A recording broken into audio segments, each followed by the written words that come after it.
Bon, fallait que je vous partage un truc. J'étais quand même en train de lire sur le Reddit Switzerland. J'étais en train de lire un article d'un mec justement qui s'insurge un peu contre les abus d'achat qui se sont produits ces derniers temps à cause du coronavirus. Alors, il nous donne quelques petites recommandations. Je trouve intéressant de les partager avec vous, partager son point de vue, partager le mien aussi, accessoirement par la suite aussi. C'est vrai qu'hier, je suis allé quand même voir un peu ce qui se passait dans les magasins pour avoir un peu une vue de l'esprit et de la solidarité, si je peux parler un petit peu de cette manière, quoi. Donc c'est vrai qu'hier, j'ai pas vu beaucoup de solidarité dans les magasins, j'ai vu beaucoup d'égocentrisme, c'est-à-dire très porté sur le papier de toilette. Je sais pas, il y a une espèce de saint graal dans le papier de toilette, une espèce de bon produit de placement. D'ailleurs, j'hésite à investir là-dedans. Je m'étais pas rendu compte à quel point le papier de toilette pouvait être rare en temps de crise.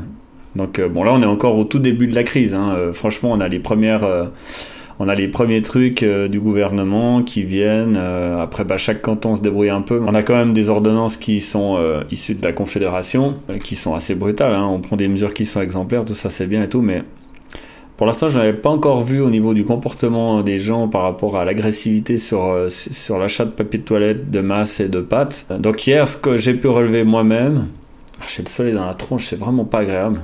Alors je vais me promener dehors, il n'y a pas de soleil. Je rentre à la maison, je vais enregistrer une vidéo, il y a du soleil, j'en ai en plein dans la tronche, quoi. Toujours comme ça. Toujours comme ça. Ah, puis j'ai un truc, quand je fais un enregistrement, j'ai toujours le nez qui me démange, mais c'est pas possible. Voilà, je crois qu'il est en train de partir. Ça va mieux.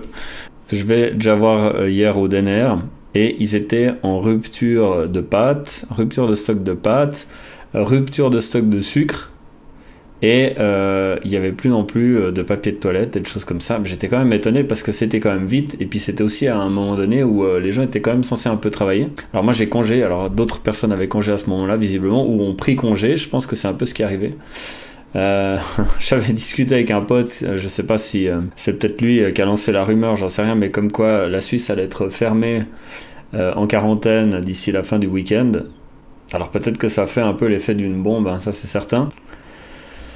Et donc ce type-là sur Reddit, justement, donc Reddit qui est un réseau, un des plus grands forums qui existent, qui parle de tout et de rien, je vous invite à aller regarder un petit peu, il y en a justement pour la Suisse. Alors il est en anglais, moi j'ai un traducteur de page automatique, c'est pour ça que vous pouvez le lire en français. Alors il dit, et en plus, en fait je vous le présente pas pour rien, parce que c'est quand même un subreddit Switzerland qui a beaucoup d'abonnés, il y a 36 000 membres à peu près à l'heure actuelle, et il y a actuellement 203 upvotes, ce qui fait qu'il est un peu trend dans ce subreddit-là. Alors justement, il dit que c'est un mec normal, qu'il écrit ça parce qu'il est passé justement dans un magasin hier et qu'il s'est un peu insurgé, que je sais pas, mais j'ai l'impression que j'ai des lignes là en travers de la gueule comme ça. Alors il dit, ça peut paraître bête, c'est vrai que moi ça me paraît évident, mais apparemment pour tout le monde c'est pas forcément évident, donc il faut quand même le souligner. N'achetez pas trop de produits frais parce qu'ils vont pas tenir la route. Alors c'est clair que je sais pas ce qui s'est passé au niveau des légumes. Moi je sais qu'à l'époque quand je stockais des légumes, des fois ils arrivaient à tenir quand même 3 jours. Là quand j'achète des carottes, généralement elles sont déjà pourries après 2 jours. Donc effectivement, n'empilez pas les légumes frais, ça va jamais tenir. C'est pas le genre d'aliments qu'on achète pour survivre en fait. À ce moment-là, c'est vrai que j'ai vu que le rayon par contre des petites graines, il n'était pas du tout plébiscité, mais c'est vrai que c'est pas bête aussi, si on a un jardin, pourquoi pas acheter des petites graines pour pouvoir les replanter. Achetez pas plus que vous pourriez manger, alors ça dépend pour combien de temps, ça c'est clair. On sait pas combien de temps on va être cloîtré à la maison. Si tout d'un coup il commence à bloquer les gens à la maison, qu'on peut plus rentrer à la maison, et ben à ce moment-là on sait pas combien de temps ça pourrait durer. Donc t'es gentil, mais voilà, on sait pas.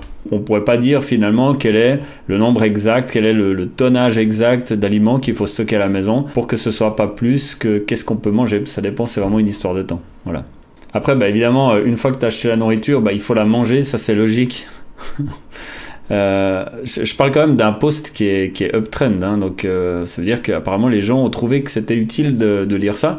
Donc moi, immédiatement derrière, je trouve utile de vous le réciter parce que je me dis, voilà, ça va faire certainement des heureux ou des gens qui ne savaient pas que quand tu as des aliments à la maison, il faut les manger, ça paraît logique. Alors là, en tout cas, c'est ce qui est dit.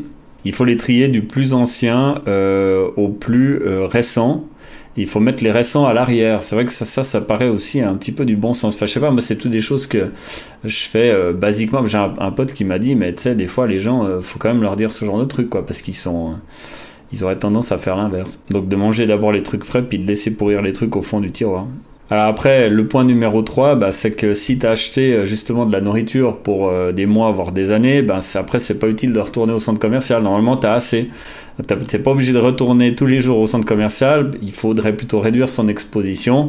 Et puis, comme ça, ben, tu vas être gentil avec les autres. Tu comprends? Tu vas laisser un peu de la nourriture pour les autres. Alors, il dit que faire un bon geste pour le point 4, ce serait de partager avec ses voisins.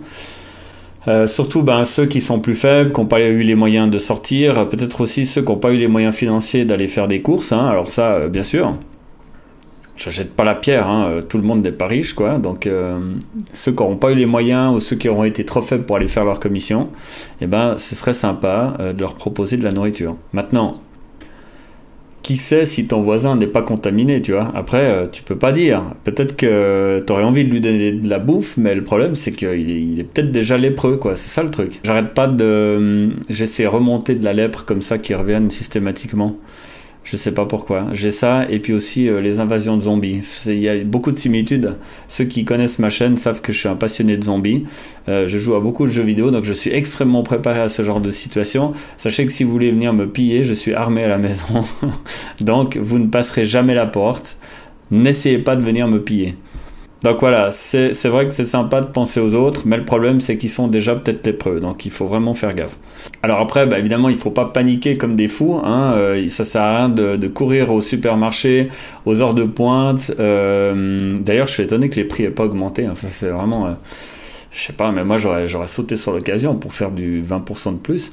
Donc le truc c'est effectivement d'augmenter son stock progressivement, d'aller un petit peu régulièrement comme ça, 1 ou 2 fois par semaine, et puis d'augmenter son garde-manger, d'accord, ça j'ai compris, je suis à même de comprendre ce genre de choses, quoi, hein, tout à fait. Et de prendre que quelques packs à chaque voyage, voilà. Ok, bon. On est tout à fait dans la répétition, hein, on est d'accord. On a compris déjà au point 2, on savait déjà à peu près tout ça. Je suis pas sûr que c'était utile d'aller jusqu'au point 5. Maintenant, il a une super phrase positive à la fin, où il nous souhaite le meilleur à tous. Alors, rien que pour ça, je lui ai mis un upvote.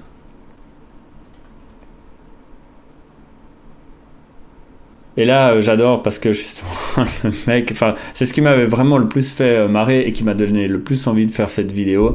C'était effectivement, est-ce que vous avez vraiment besoin de tout ce papier de toilette? C'est vrai que c'est pas la première chose à laquelle j'aurais pensé, franchement.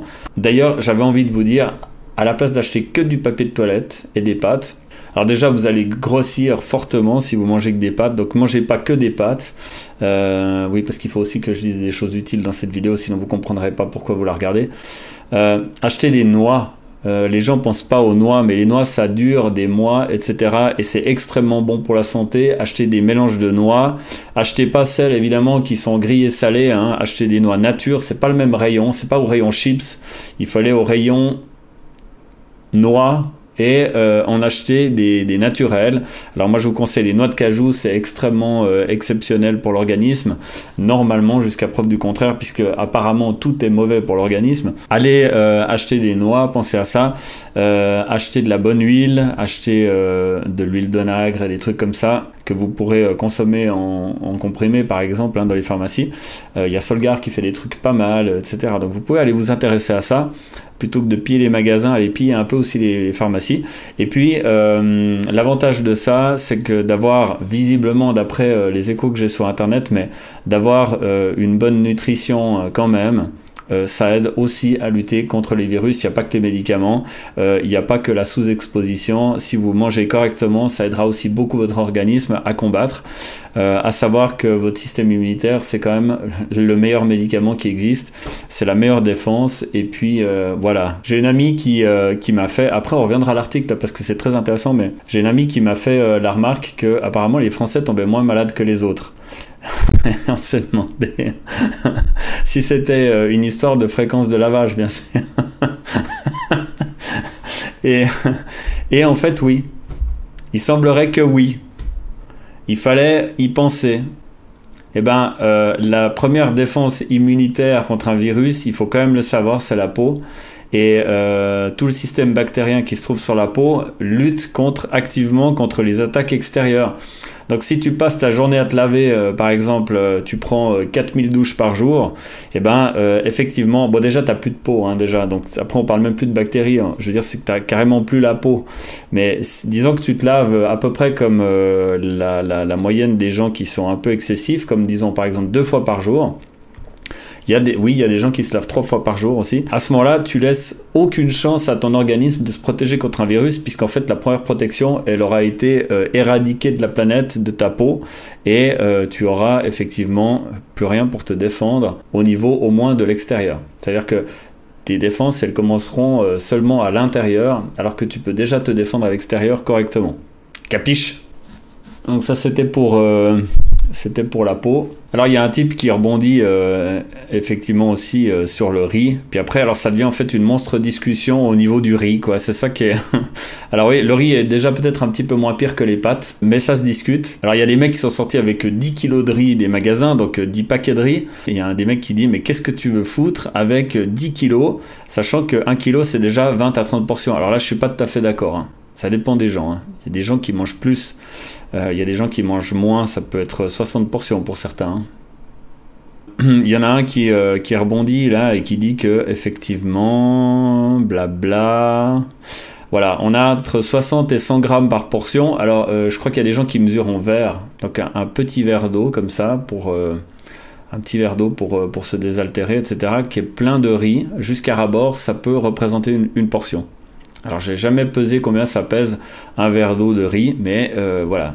En gros, t'en as pour des semaines à bouffer ton riz, comme ça, si t'en prends des dizaines de kilos. Et alors il dit, pourquoi acheter du riz à la COP? Alors ça c'est vrai, alors que tu peux en trouver dans le petit éthiopien du coin, et puis bah, tu vas en avoir plutôt 25 kilos pour le même prix. Et puis c'était excellent, parce que effectivement, il y a des gens, ils veulent manger qualité risotto, ils veulent pas du basmati, etc., machin, etc.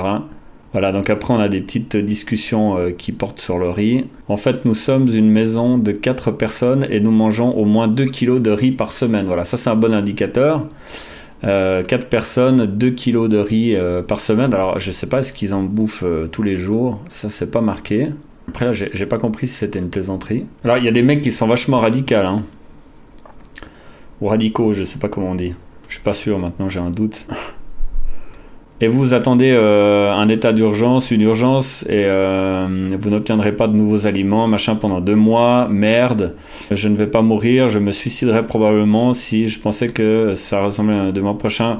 Je suis pas sûr de la traduction, c'est une traduction automatique, mais en gros, le mec, il dit que lui, il préfère sortir pendant qu'il est en bonne santé plutôt que de crever de faim si on a un état d'urgence et puis qu'on rationne les gens pendant 2 mois, voilà.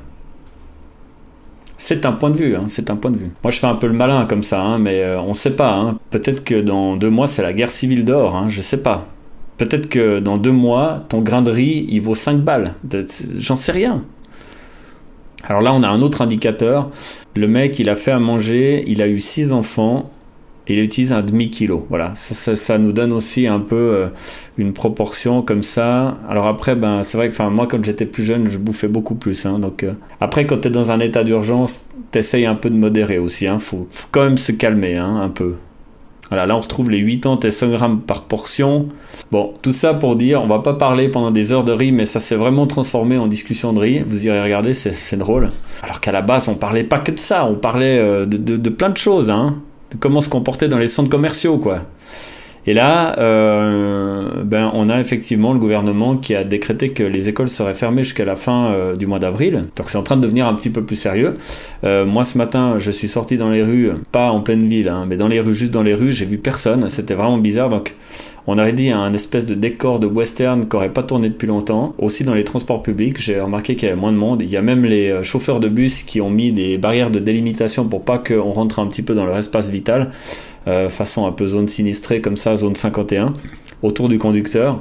Et donc, il commence à y avoir des mesures qui sont assez sèches, quoi, et qui commencent à vraiment donner l'impression qu'on est en train d'arriver gentiment dans un film de zombies. Chose qui n'est pas 100% déplaisante, faut bien quand même le dire, parce que depuis combien d'années on regarde des films de zombies, tout d'un coup c'est en train de se manifester comme ça, on sera aux premières loges pour faire des observations, voilà. Enfin, si j'ai d'autres trucs à dire, je les mettrai dans une autre vidéo. À très bientôt.